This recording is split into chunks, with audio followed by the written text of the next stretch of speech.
नमस्कार दोस्तों, देवभूमि उत्तराखंड मानव चेतना न्यूज में आप सबका स्वागत है। मैं हूं मायरा। आज हम करते हैं वार्ड नंबर 40 में। यहाँ हमारे साथ विनोद रावत सर हैं। हम उनसे मिलते कुछ सवाल से। नमस्कार। पहले तो हम आपको बहुत बहुत शुभकामनाएं देंगे कि आप जीत के आए। बहुत बहुत शुभकामनाएं। बहुत बहुत धन्यवाद आपका, आपके चैनल का।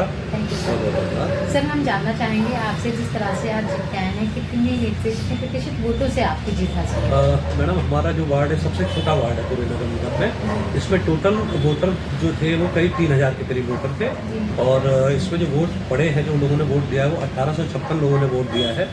और इसमें जो मेरी जीत है वो 190 के करीब, 200 समझ लीजिए, क्योंकि 5 वोट हमारे जो है पोस्टल बैलेट से भी पड़े थे, तो करीब 200 के माध्यम से जीता हूँ। तो इसमें ये था कि कम वोट पड़े हैं, उसमें भी 200 माध्यम बहुत अच्छा माध्यम है। जी बिल्कुल। तो सर, हम आपसे जानना चाहेंगे, जिस तरह से आपके क्षेत्र में आपका नाम आता है और सुनने में आया है कि आप अपने क्षेत्र के हीरो नहीं, वैसे भी हीरो बन चुके हैं कि आपने काम इतने किए हैं, तो क्या कहना चाहेंगे? जी, देखिए, ऐसा है कि मैं जो चुनाव लड़ा हूँ निर्दलीय लड़ा हूँ। और निर्दलीय में चुनाव जीतना अपने आप में भी आप सब समझते हैं कि बहुत बड़ी बात होती है। तो इसमें मैं नहीं हीरो यहाँ की जनता है जिन्होंने जो है मेरे को चुना है। और मेरे जो साथी हैं, मेरे साथ की जो महिला टीम है, मेरे बड़े बुजुर्ग हैं, वो सब इसमें हीरो हैं। और मैं तो अब पहले जो भी था, लेकिन अब मैं एक सेवक के रूप में हूँ। और हीरो तो मेरी पूरी जनता है जिन्होंने मुझे जिताया है। सर, जिस तरह से जानना चाहेंगे, आपके क्षेत्र में आपने बहुत ज़्यादा काम कराए हैं। आप तब तक पार्षद भी नहीं थे, तब भी आपने काम कराए हैं। तो क्या लगता है, जिस तरह से यहाँ पर विधायक के जो काम हुए हैं, आपने क्या क्या उनकी प्रक्रिया को निभाया है? जी, हमारी माननीय विधायक श्रीमती सविता कपूर जी द्वारा हमारे क्षेत्र में बहुत ही कार्य कराए गए हैं, विकास कार्य कराए गए हैं। और मैं उन कामों में सहयोग मैंने किया है। जब भी मैं विधायक जी के पास जाता था अपने क्षेत्र की समस्याओं को लेकर और कोई भी परेशानी होती थी हमारे क्षेत्र में, तो विधायक जी का पूरा सहयोग रहता था। और उनके द्वारा बहुत ही मैं आपको बताऊं, बहुत ही ज़्यादा कार्य अगर किए गए हैं तो मेरे क्षेत्र में किए गए हैं। मैं उनका इस माध्यम से, आपके चैनल के माध्यम से बहुत बहुत धन्यवाद और आभार व्यक्त करता हूं। और आगे भी मेरा उम्मीद रहेगी, मेरे को भरोसा है पूरा कि जो काम उनके चल रहे हैं मैं उसका पूरा सहयोग करूँगा, क्योंकि विकास कार्यों में जो भी कार्य करेगा मैं उनका पूरा सहयोग करूँगा। सर, हम जानना चाहेंगे आपसे, जिस तरह से आप जीत के आए हैं, तो क्या क्या मुद्दे रहेंगे आपके? जी, मुद्दे मेरे सबसे पहले तो सफाई का मुद्दा रहेगा, अपने वार्ड में सफाई का। और एक शास्त्री नगर खाला यहाँ पे पड़ता है, उसकी समस्याएं हैं, वहाँ पे पानी भर जाता है बरसात में, तो उसके हम परमानेंट सोल्यूशन करने के लिए कोशिश करेंगे और होगा वो काम। और जो हमारे क्षेत्र में इंदिरा नगर क्षेत्र है, यहाँ पे एक सामुदायिक भवन, शास्त्री नगर में भी एक सामुदायिक भवन मल्टीपर्पज़ हो, जिसमें बहुउद्देशीय भवन हो, जिसमें योग भी कर सकें, कभी कोई फंक्शन हो, कोई मीटिंग हो, वो भी कर सकें। बच्चों के लिए एक लाइब्रेरी भी वहाँ बन जाए।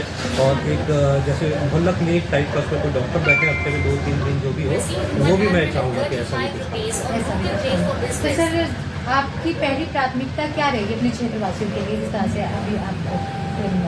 देखिए, सबसे पहली प्राथमिकता तो विकास कार्य होते हैं, लेकिन मेरी प्राथमिकता ये रहेगी कि मैं 24/7 24 घंटे 7 दिन मैं अपने क्षेत्रवासियों के लिए उपलब्ध रहूं और उनको मुझे ढूंढना ना पड़े। जब भी उनका फ़ोन आए मैं उनके लिए उपलब्ध रहूं। और मेरा ऑफिस भी जो है वो आपने देखा होगा, आपको भी ढूंढने की ज़रूरत नहीं पड़ी होगी, बिल्कुल मेन रोड पे है, घर भी मेरे बगल में है।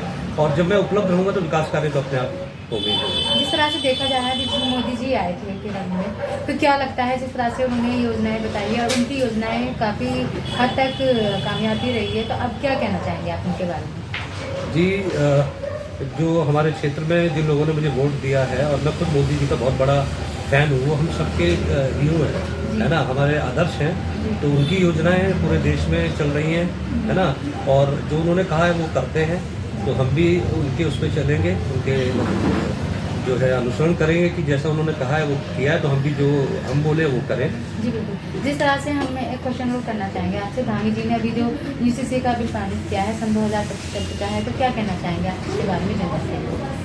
देखिए, यूनिफॉर्म सिविल कोड मैंने इसमें काफ़ी अध्ययन किया है और होना भी चाहिए, और लागू हो रहा है, तो ये बहुत अच्छी बात है। दादी जी इसके लिए बधाई के पात्र हैं, बहुत अच्छा है। जिस तरह से सर आप युवा हैं, तो युवा साथियों के लिए, जिस तरह से बेरोजगार युवा हैं या नशे की ओर जा रहे हैं, तो क्या आप उनसे क्या कहना चाहेंगे? जी, मैं एक अध्यापक भी हूँ। मेरा ये इंस्टीट्यूट है जहाँ पे अभी आए हैं, मैं बच्चों को कंप्यूटर सिखाता हूँ। और अब तक मैं करीब 5000 बच्चों को और कंप्यूटर सिखा चुका हूँ। और मेरा CSC सेंटर भी है, इसमें हम बच्चों के लिए ऑनलाइन फॉर्म, नौकरी के फॉर्म भरते हैं और एडमिशन्स के फॉर्म भरते हैं। ये सब काम ऑनलाइन के जितने भी काम होते हैं और पासपोर्ट बनाना ये सब चलता है, तो सारे काम करता हूँ। तो युवाओं का मेरे से डायरेक्ट संपर्क है और युवाओं ने मुझे जो फर्स्ट टाइम वोटर थे उन्होंने खुल के वोट दिया है। और मेरे जो स्टूडेंट्स थे उनका अपने घर में ये कहना था हमारे सर हारने नहीं चाहिए, तो उनका बहुत बड़ा रोल रहा है। तो मैं युवाओं को संदेश देना चाहता हूँ, मैं देता भी रहता हूँ कि आप जो है धैर्य रखें, अपनी पूरी ईमानदारी के साथ मेहनत के साथ काम करें। रोजगार की कोई कमी नहीं है, लेकिन करने वाला होना चाहिए। छोटा भी हो सकता है रोजगार, बड़ा भी हो सकता है। मैं खुद जो है आज मेरा कंप्यूटर इंस्टीट्यूट है, लेकिन पहले मैं जब कंप्यूटर सीखा था तो सीखने के बाद मैंने उस इंस्टीट्यूट में नौकरी की, झाड़ू पोछा तक लगाया जहाँ मैं करता था, और उसके बाद वहाँ टीचर का मैंने जॉब किया और आज जो है अपना इंस्टीट्यूट है मेरा। तो सर हमारे चैनल के माध्यम से आप सारी जनता को क्या संदेश देंगे जिस तरह से आप चुन के आए हैं? जी, मैं जनता को सबसे पहले तो बहुत बहुत धन्यवाद करता हूँ, आभार व्यक्त करता हूँ अपनी मातृशक्ति का, अपने युवाओं का, अपने जो बड़े बुजुर्ग हैं सबका आशीर्वाद मुझे मिला, सबका साथ मुझे मिला। मैं उनको केवल एक संदेश देना चाहता हूँ कि आप मुझ पर भरोसा करें और मैं अपनी पूरी कोशिश करूँगा, आपकी उम्मीदों पर खरा उतरने की कोशिश करूँगा, उतरूँगा भी। जो मेरे से काम हो सकता है मैं ज़रूर करूँगा। अगर जो काम मेरे बस के बाहर का होगा, मैं अपने विधायक जी हैं हमारे और भी जो हैं वहाँ से करवाने की पूरी कोशिश करूँगा। होगा, काम हो जाते हैं, अगर आप मेहनत करेंगे तो होगा।